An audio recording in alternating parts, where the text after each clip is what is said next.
Hello, Forester fans. My name's Lily Evans, and today I'll be interviewing Coach Cat about the big win against Grinnell. The defense only allowed 63 total yards.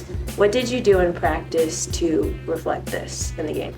Ironically, it was actually nothing we did in practice because what we practiced for, we didn't get on Saturday. They had a couple of injuries to quarterbacks, and so they actually came out with a completely different offense than what we had seen on film previously.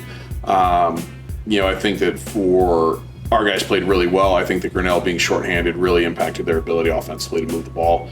But our guys, for seeing an offense that they'd never seen, really responded well. But when Grinnell made a conscious effort to not pass the football the entire game, it kind of changed our game plan completely compared to what they had been previous to that. So players handled it well. I thought Coach Butts kept it simple so they could just play football, and that's what worked. The offense was equally as impressive as the defense this week with almost 500 total yards. What did you do in practice to reflect this? Defense, I can say what we practiced was what we did in the game. We knew there'd be some opportunities to run the football early, and we had some success. Armani Brown had some really big explosive plays that really springboarded a lot of our production. Our quarterbacks were extremely efficient. I think we had 4 incomplete passes on the day. So I think it was really good. We took care of the football, and I think that our guys were able to do some of the things that we've been working on for the last couple of weeks against that same type of defense, and that really helped them build their confidence going into the game, and then they really execute extremely well. The score was 35-0 going into the second half.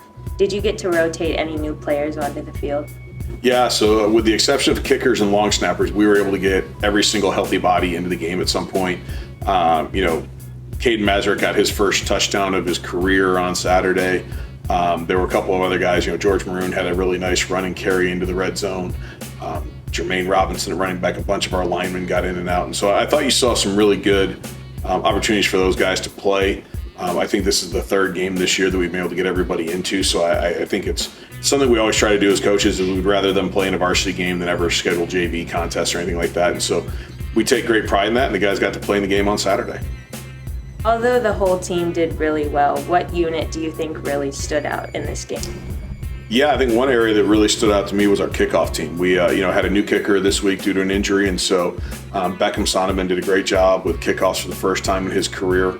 And the guys that were out there did a great job covering. I think we had 4 pins on the day and 2 fair catches. So I think that specific unit did really well.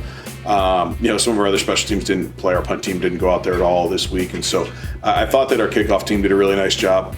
Offensively and defensively, I think we did what we were supposed to do, and we saw the reward. Are there any players that you really think stood out this week? Yeah, statistically, it's really easy to look at Armani Brown with 4 carries for 125 yards and 3 touchdowns. Literally, just give him the ball, he's going to get a touchdown. And so, but with any running back, that only happens if the offensive line is really clicking. And I thought that Vinny Colasaco in his first start did a really nice job. I thought that Angel Sotelo, one of our senior offensive linemen, he had to move over to the left side due to an injury, so that's the first time he played left guard for us. So I thought those 2 guys did a really nice job stepping up into the roles that they were in. And I thought that Alan Hansen had a really nice week blocking and receiving. I think he had 2 catches at the tight end spot. And so I thought that, there was a lot of really good performances, but those 3 guys in particular stood out to me this week. All right, that's all I have for today. Thank you, Coach Cat. Thanks for having me. We'll see you next week.